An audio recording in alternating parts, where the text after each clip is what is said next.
What's up, roamers? Welcome back to the Roaming Gomes. By way of proving that Tucson does not always have good weather, you can see we're recording inside today.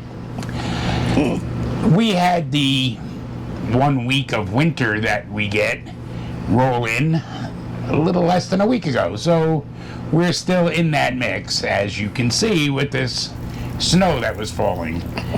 So we're doing our recording indoors today. Hopefully next week we'll be back outdoors showing you the beautiful scenery of the Sonoran Desert. But this week we want to talk about constantly asked questions, not even frequently asked, constantly asked questions that we see in all of the RV Facebook groups that we go into.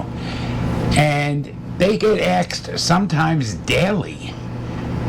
And they generally garner some very rude responses. So we're going to help you not get those rude responses and give you these answers right here.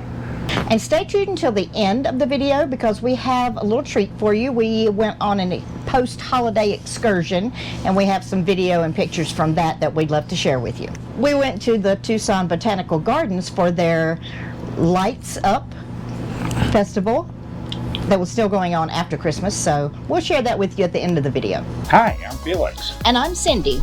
In 2019, we sold everything and moved into our RV full-time. Since then, we've traveled the country following my nursing contracts. We are the Roaming Gomes. So let's get right to the questions. The first question that we hear a lot is, can I plug in XYZ appliance inside my RV? And the answer is yes, with a caveat. Always make sure to check the wattage and amperage of the appliance that you're going to plug in. And make sure that whatever circuit you're plugging it into is equipped to handle that amperage. Check whichever circuit breaker that's going to be on. And also look to see if maybe you need to turn something off that's on that same circuit.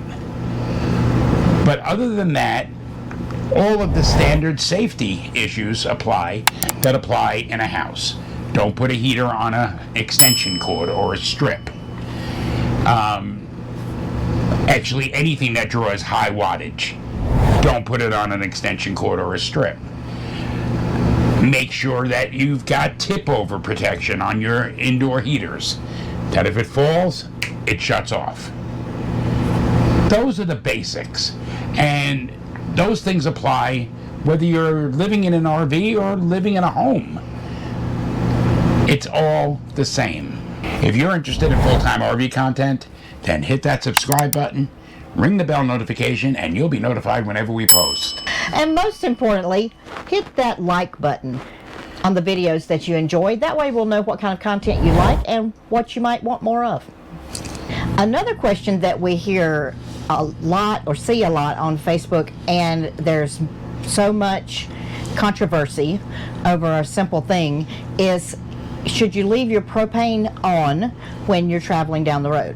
And this is probably one of the questions that gets the most back and forth and gets a lot of very rude answers. Bottom line, just like the first one, yes, with a caveat. Have your heater turned off if you're traveling with your propane on. Have your water heater set to electric or turned off. And if you have a propane refrigerator, then whenever you pull into a gas station or are about to pull into a gas station, turn your propane off. You do not want a flame igniting inches from your gas pump. Additionally, throughout the United States, there are tunnels that do not allow you to have propane turned on. So you're going to have to turn them off before you go into the tunnel. Now, if you want to avoid all of that, having to turn it on and off, travel with it off. Personally, we have a electric and 12 volt refrigerator. So our refrigerator runs all the time. We don't have to worry about it defrosting or our food spoiling. In our previous rig, that was not the case. We had electric and propane. We traveled with our propane on. And whenever I thought of it, I turned the propane off in those circumstances that I described earlier. The next question is probably should have been listed as number 1 because it's, I think, the question that gets asked the most frequently in these RV groups, and that is, what is the best internet on the road? And the answer to that is it depends. A lot of people have remote jobs. A lot of people, of course, stream movies, and everything we have is connected to the internet now. So unless you just want to go boondock and not be connected to anything, which might just be nice sometimes, if you need that internet connection, there are a lot of different possibilities. Some work in more places than others, and some just don't work well at all. We've used several different things. We had T-Mobile, AT&T home internet that worked in several places really well for us. We've had 2 different places here in Tucson and in South Carolina where we got our internet from the local cable company. They came out and turned it on and did all the things that you do to get that hooked up, so it was a local hardwired thing. That works great too. If you're going to be somewhere for, like we are, for 3 months, 6 months, a year, then you can get those month-long things. A lot of people use Starlink. It's very expensive, and even that, being a satellite, sometimes doesn't work in certain areas, or you can't get the satellite to pick up where you are. So the answer to that is there's not one best internet company or internet solving of the problem. So the best thing to do is do your research, ask around to people who are in your area. Especially if you're staying in RV parks, you would have people you could ask, what are you using? What's the best thing? Have you tried different things? And if you're going to be somewhere for a longer period of time than a few days, then you can look into those things that are in the local area. The next question and it's kind of been, I think, a more recent question that's been coming up day after day after day, is should we use slide supports? Which never crossed my mind until I saw it on a Facebook group. I figured if we needed something like that, they would tell us when we bought the rig. But these are supports that people put underneath their slides when they're sitting still, and they're not really recommended because your rig can settle if you're going to be somewhere for any amount of time. If you're on soft ground, of course, you're going to settle some, and that's going to bend the frame of what you're sitting on, of your rig, while you're sitting on it, which is going to mess with your slide if it's on a stable support. So it's just physics. You wouldn't want the rig to settle but the slide to stay in the same place, because then you've got a bad problem with your slide, possibly something breaking, coming off the track, and then you've got repair work to do. So it's really not recommended to even have the slide supports. They're not necessary. The rigs are built to be able to hold whatever is on the slide. As long as you stay within those weight regulations as far as what's on the slide, there shouldn't be any problem with your slide. Another question that we see that is something we've dealt with a few times is what's happening when my fan comes on. I've got my heat turned on. My fan comes on, but the furnace doesn't light. The fire doesn't start. And 9 times out of 10, that's going to be a sail switch. The sail switches in every rig. It doesn't matter. I don't care if you're paying $10,000 or $1 million. All of these sail switches are subject to failure. And it's very simple in that they tend to get dirty, which can cause them to fail. They tend to be low quality product, which causes them to fail.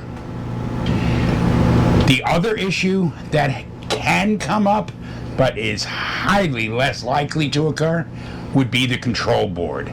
And I wouldn't look at the control board necessarily unless you have an older rig. Everything has a lifespan, okay? But I've come to believe that the lifespan for a sail switch is somewhere around 10 to 15 minutes. But we had to have a new one in our brand new rig, the first one. Literally, the very first time we used the heat in our first rig, it did just what the question indicated. It turned on, the air started blowing, it never ignited, and the air stopped blowing. And it turned out to be a faulty sail switch. That is your first go-to if that occurs. Look at the sail switch. If it's not the sail switch, and little side note there, if you buy a new sail switch and that one doesn't work, then don't necessarily assume that it isn't the sail switch that's the problem, because as I said earlier, these are low quality product and you very likely could have received a bad sail switch. But that's it. Yeah, if it's not the sail switch, if you can unequivocally eliminate the sail switch, call an RV tech. Because now you're getting into changing the motherboard or changing the whole furnace, possibly. Another hotly debated thing on Facebook, which gets comical after a while because it's just people, it's almost like politics with these black and gray tanks. It's like, I'm on this side, they're on this side, and we're going to argue all day about it. It's very simple, but people tend to just take sides on, do I leave my gray tanks and my black tanks open or closed? And the answer is very simple.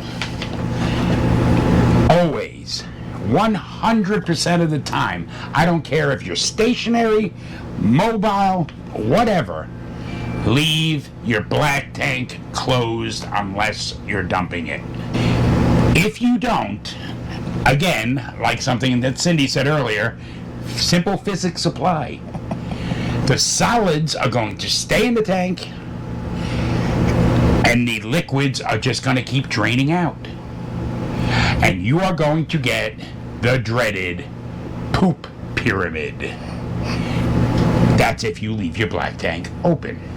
Now, gray tanks, you go whichever way you feel like going on gray tanks. You can either leave them open all the time, like we do most of the time, or you can leave them closed and only empty them when you're emptying the black tank.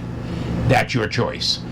I would say that when you're getting ready to go to your next location and you're going to have to wrap everything up, let the gray tank fill up for a couple of days or a day beforehand and use that to rinse the hose before you disconnect it. But other than that, you do you, boo. You do you. If you want to keep your gray tank open all the time, go right ahead. You're going to open yourself up to the possibility of sewer gnats. If that occurs, do what you can to eliminate those sewer gnats and then keep your gray tank closed. But the black tank must be closed at all times unless you're dumping it. And don't dump it until it's at least 2/3 full. You might want to take a look at this video that talks about black tanks and gray tank maintenance. Another question that comes up constantly: can I bake or even use the oven in my RV? Which I don't understand the question. Why would they put an oven in your RV if you can't use it? But some people will do the same thing about toilets, so I don't understand. But anyway, yes, you can use your oven in your RV just like you use your oven at home. There are some things you can do to make it work more efficiently. In our first rig, it was, when it baked unevenly. One side of a pan would be darker than the other, and you can either turn your pan during the cooking time, and which we did for a while. We did that for a while. Or you can get a pizza stone. Those are the clay pizza stones that you see at Pampered Chef, but you can get them a lot cheaper on Amazon, and put that on your rack and put your baking items on that pizza stone. That evens out the heat in your oven. That helps things bake more evenly. We've not had that problem with our new rig, so I don't know if they've improved the stoves, the ovens, or if it's just luck of the draw. We got a good one this time, but we did have the uneven baking in the previous rig, so we used that pizza stone and it helped a lot. So that's something you can look into if you're having that problem. We don't have it with this one, and we haven't used it as much because we have a Ninja Foodie oven, air fryer thingy that does all the things that if we can fit something in there, we use that instead of firing up the gas oven. But by all means, use your oven. People cook Thanksgiving dinner in their RV, so use it. Enjoy yourself.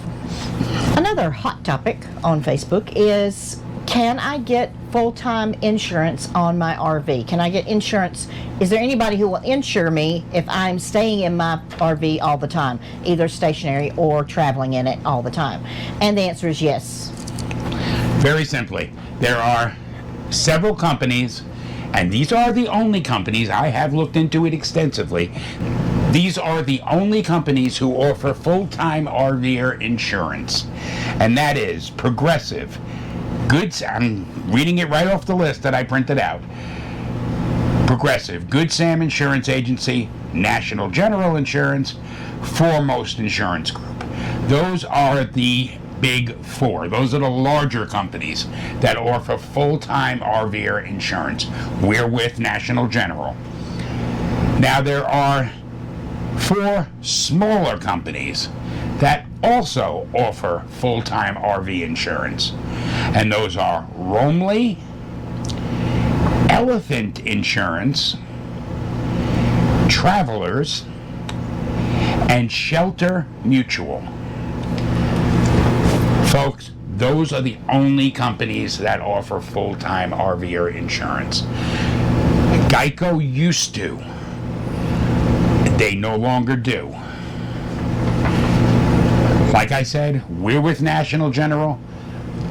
We're not going to say that you should be with National General.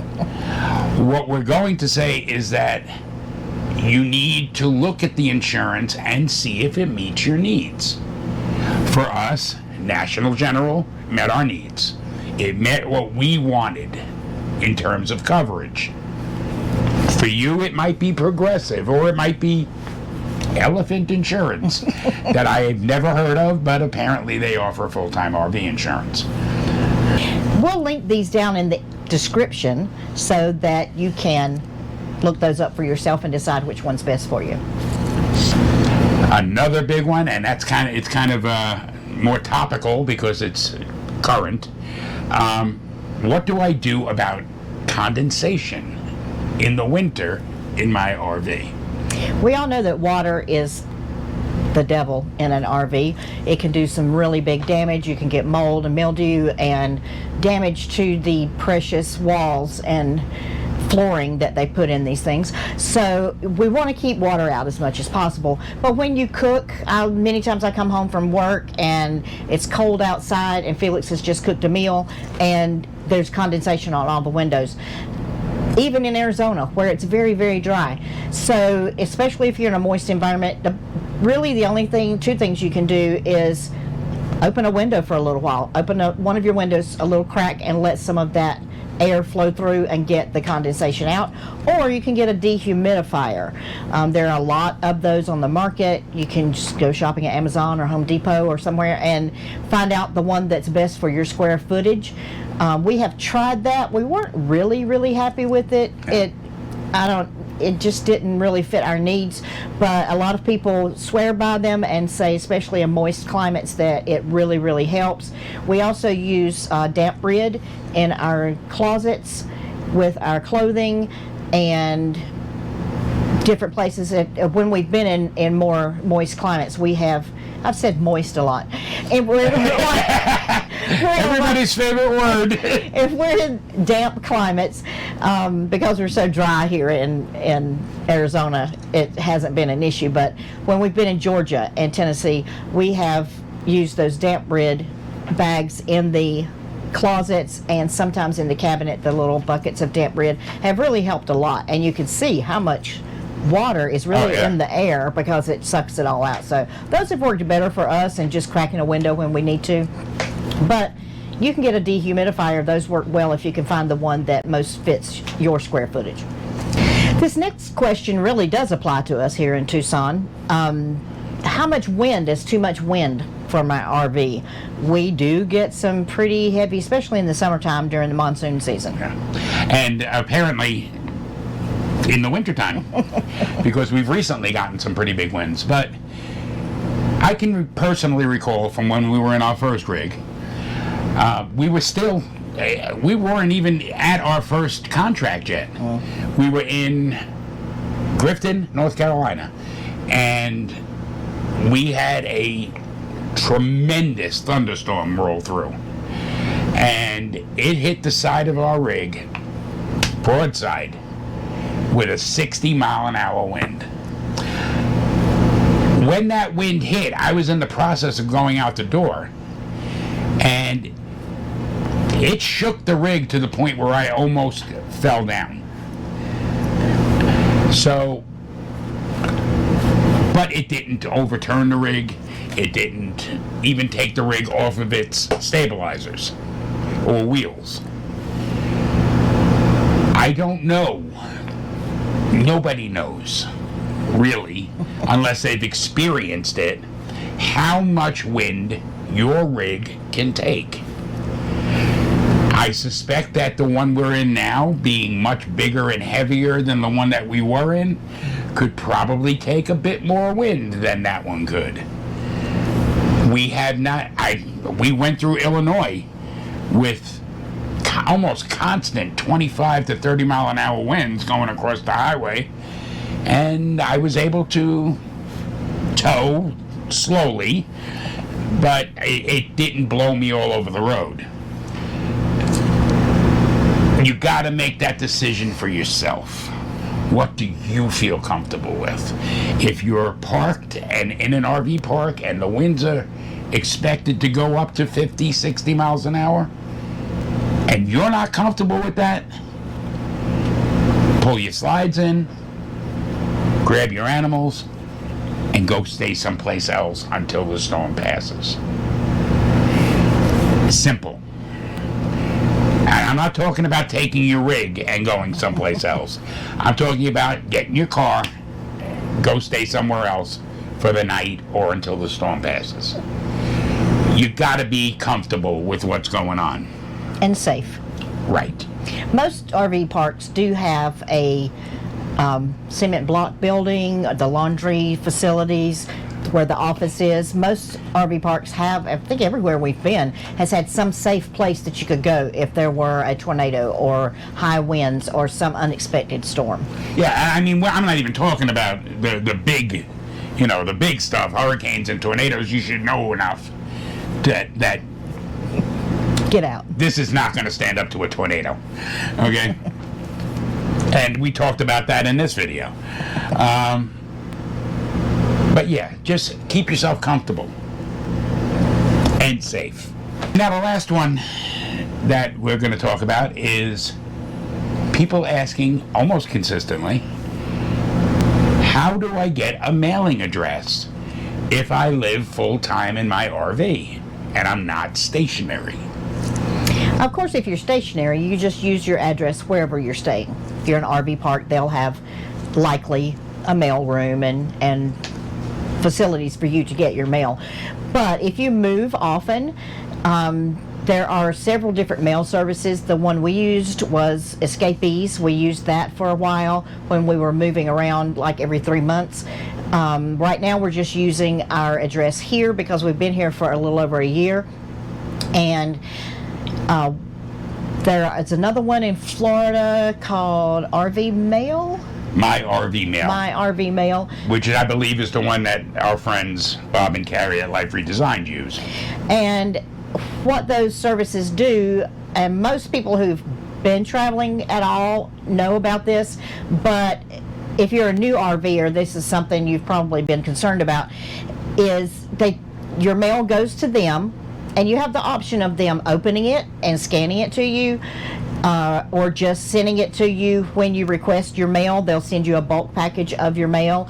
There are several different options at different prices that you can get of how they handle your mail. So look into Escapees and My RV Mail, and I mean, anything on the internet you can find, but as a general rule, we would use something larger like Escapees because we know they're a reputable company.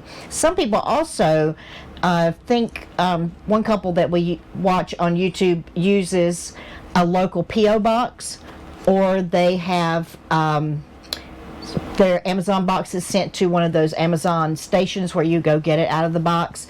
So there's a lot of different things now because people are so mobile, and people do go from place to place, and businessmen travel and need to get some mail. So there's several different options you can use. I think UPS also has boxes that you can receive packages to.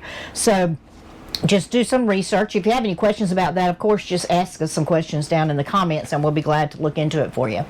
Escapees seems to be pretty reasonable. It just depends on what services you want them to do. If you just want them to forward your mail to you, it's pretty inexpensive. But then if you want it scanned so you can see if it's something that you really want, or if you want them to sort it out of junk mail versus personal mail, then you've got a little bit extra charge on that. Right. Well, those are our tips. Now, let's show you our little trip to the Tucson Botanical Gardens. Lights up.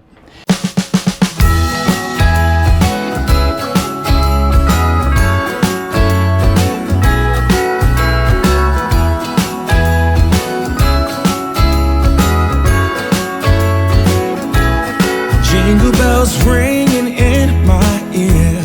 Jingle bell, a sound that's oh so dear. Frosty the snowman is all around town. Watch out for reindeers are falling down. We stay up waiting for Santa tonight. He climbs down the chimney at the speed of light, while we're dancing around the Christmas tree, hugging and kissing just you and me. Carolers are singing outside our door, lovely songs we all heard before, as they walk from house to house to wish us all a Merry Christmas Day. Oh, a Merry Christmas Day. Oh, we're chasing snowflakes as they're falling down, and follow Rudolph all across the town. Later we meet under the mistletoe, while Santa's busy saying ho ho ho. We're feeling jolly, eating Christmas cake, and then we go skating on the frozen lake, saying hi to every friendly face, and later we warm up by the fireplace. Carolers are singing outside our door, lovely songs we all heard before, as they walk from house to house to wish us all a Merry Christmas Day. Merry Christmas Day. A Merry Christmas Day.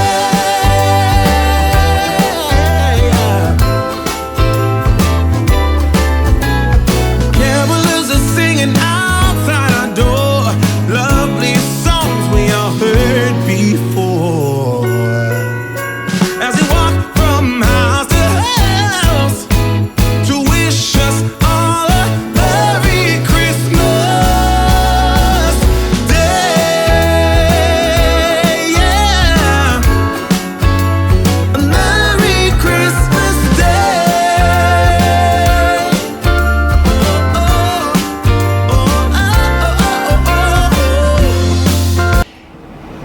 And we'll see you next week. We are the Roaming Gomes. Always hoping to bring you less worry and more wonder.